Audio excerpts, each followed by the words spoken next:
Everyone's talking about the gameplay of Arknights and how people might not enjoy the base building, how the dodge system is just like every other gacha game out there, so it doesn't feel unique and all this bullshit. The real question, the question that's going to get the sales, that's going to get people to take out their wallets and start buying, is how far is Hypergriff willing to go for its Gunnar fanbase? Because they're out there. If you ask normal Arknights players, they might deny it. Some of them are quite open about it, but a lot of them are closeted. They won't tell you that they enjoy the summer skins that keep getting released every year. They won't tell you that they like the thick thighs on Enos. They cannot deny the truth. And the truth is, in order for Endfield to fully reach its potential, to truly succeed, they must cater to the Gunnar fanbase that I am not a part of. I don't know what it's like to be in the Gunnar fanbase, so I became curious. I wanted to start an investigation. Well, half of it's already done. I play Arknights. I've seen some shit. Why don't we see what Hypergriff has already done? How far have they taken the original Arknights?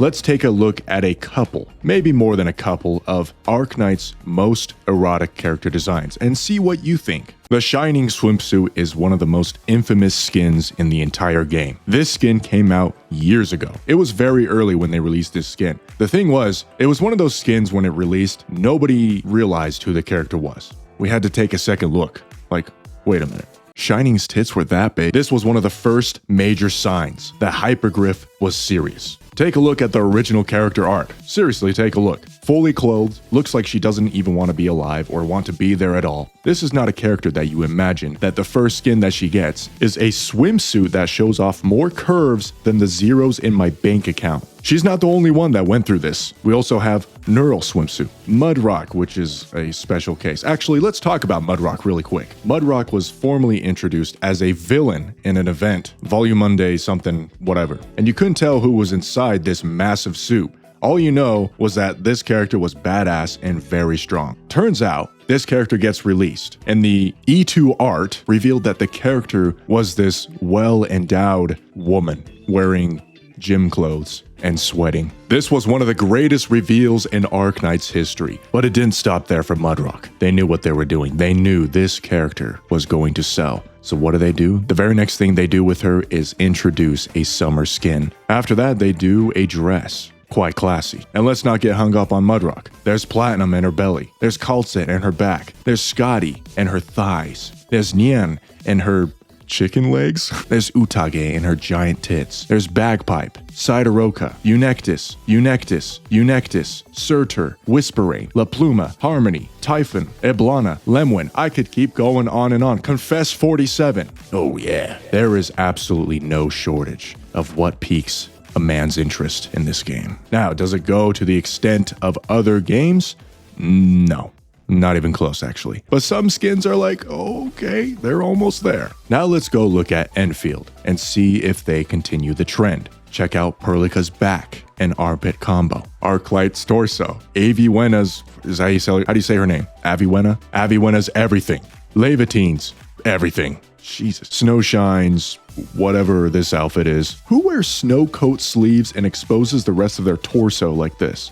Good shit. Yvonne's, I mean, what do you want me to say? You can't make a character design like this and be like, yeah, I hope the Gunnars don't catch on. 6 or 7 out of the 14 characters in the game right now that have been introduced have something going on. Have something that we look at and we go, ah, right. This is why I play these games. Did they buff her thighs in the latest trailer? I need some confirmation here. You cannot deny it. I will not allow you to deny it. This is the reason why you're going to be pulling these characters, you closet scum. So yes, hear me out. Endfield will follow suit. There will be swimsuit skins. There will be other skins that we may like. I don't think there'll be like a bunny skin. I don't think that's going to be a thing. Maybe. I don't know. I mean, I know me and like 50,000 other people that would buy a skin. That's a bunny skin. Just giving you a heads up, Hypergriff.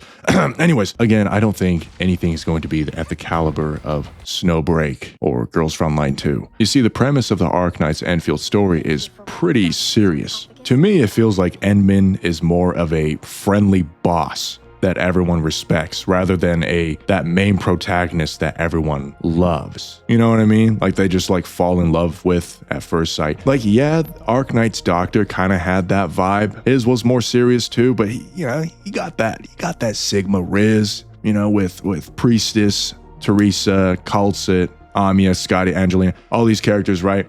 Priestess being above all others for numerous reasons. So far, it feels different from Doctor. Edmund is just there to fix things, like a repair drone. We're a chief at this company, so we're already established. We got some bitches that work for us, but we need more. A lot more. Everyone at this company respects you. They know you're special, but they stay in their lane for the most part. This is a good, realistic setting. And in my opinion, I think this is a good thing. I don't want every single main protagonist in every single one of my gacha games to be a waifu magnet, a husbando magnet, this influencer that can attract every single living being on the planet to be on their side and be making babies with him or something. That's not what I want. We don't need another hot goth chick with big tits that wants to guzzle your waxed carrot within the first 3 minutes of being introduced in the lore.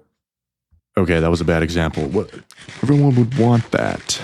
Okay, going back on topic. Why do I think Endfield may have more Gunnar aspects than we thought? Well, there is a 3D dorm system, a base. It's the base from Arknights in 3D version. Now in Arknights, besides a touch function where you can hear 1 or 2 fun, unique voice lines that are kind of flirty or whatever, there wasn't really much to that system when it comes to interacting with the characters. Endfield has already taken that feature to the next level. You can gift operators that you like to increase rapport. They talk to you, they say hello as you walk by. Characters had unique bond stories like Gilberta, where you can learn about their stories and interact with them and further increase your rapport with. This is stuff that doesn't exist as much in Arknights. So, down the line, I can totally see them adding way more stuff to the dorms. You know why?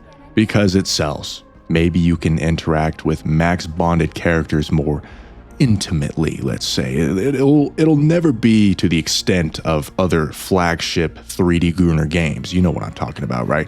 It'll never be like that. But let's be real. We need this in the game more than we need anything else. I'm kidding, kinda. 1 year from now, it could end up being the biggest selling point of the game. For some people, doing that kind of stuff is the true end game. That's the end game content. Leveling up your operators, max bond, and being able to interact with them because you like the character. The more interactions, the better. And now with the scalability of the base system of Djang, what is stopping Hypergriff from going all out one day? Yeah, let's just install a swimming pool in one of the rooms so all the operators with beach skins can gather there and you can have a, disco swimming party. Why not? I mean, why not? Seriously tell me, why not?